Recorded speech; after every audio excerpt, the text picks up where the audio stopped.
What's going on, everybody? I recently did a review on the Moondrop 2, and I really liked it. And there's so many Moondrop IEMs out there. There are so many IEMs, period. But I wanted to try out another Moondrop product, so I decided to go ahead and get the Moondrop Variations. Heard a lot of things about it and wanted to see what all the hype was about. Let's get on to the review and the unboxing. So when you get your Moondrop Variations, you get them in a nice box. Got this cover art here, the name here, some information on the bottom. Slide this off and you open this box like this and you will see your nice case and the variations here themselves. Inside the case, find your cord. You'll also find the attachments for the 2.5 and the 4.4 balanced. Once you remove the case, we'll see your various assortment of tips. You pull this off. Inside this section, you will find your information. You'll also find the tweezers that'll help you change out your filters. So let's talk about these variations. This is what is referred to as a tribrid. So it's got 3 individual different drivers in it. So it's got 1 dynamic driver, it's got 2 armature, and it's got 2 E-stats. So they are very good looking IEM, but they are a little bit larger than a typical IEM since they have more drivers. One thing that I did notice is that they have a very thick ending. So if you've got narrow ear canals, this might be an uncomfortable IEM for you. For me, they're not bad at all. In fact, they fit rather snug, especially with these tips. So I get a really good seal with them. They block out noise pretty well, so I can block out everything.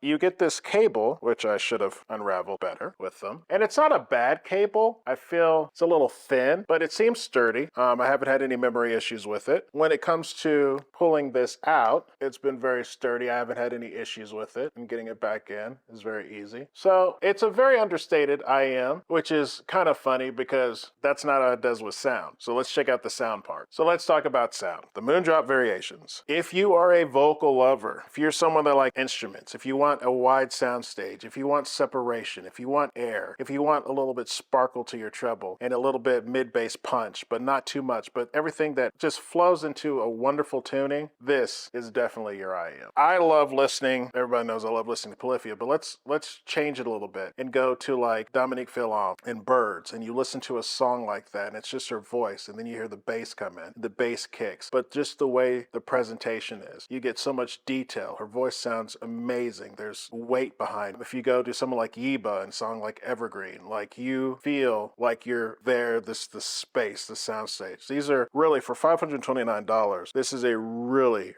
good sounding IEM. The other thing that I really like though is the treble. There's so much extensions with the treble. There's so much detail to the treble. Like the E-stats in these are just great. It's not in your face. It's not too sharp. It's not, you won't get sibilance. Like it's just not going to hurt your ear. It's just nice in there and adds sparkle to the overall sound. So the way these are tuned, especially with the treble and the mids, mainly the mids are just amazing with these things. It's just really good. I really, truly enjoyed listening to the Moondrop Variations. It was a very fun listen to. So would I purchase these? This is definitely one, the Moondrop Variations, that I would love to have in my arsenal, especially when there's a time that I just want to listen to voices. I want to hear the singers. I want to hear all the nuances behind their singing, the detail. The soundstage is nice and wide, so you can just hear and see and feel where all the music is coming from, then yes, the Variations is an excellent IEM for that. The bass is, again, it's not a bass head's IEM. It's a very subtle, nice, punchy bass that accentuates the sound. As long as the treble's not going to be overbearing either. It's going to be nice and glistening and just enhances the sound, the total sound signature that you get from this IEM. So yes, this would be a definite buy for me. This is a keeper. So I hope you enjoyed this review, and I will see you next time.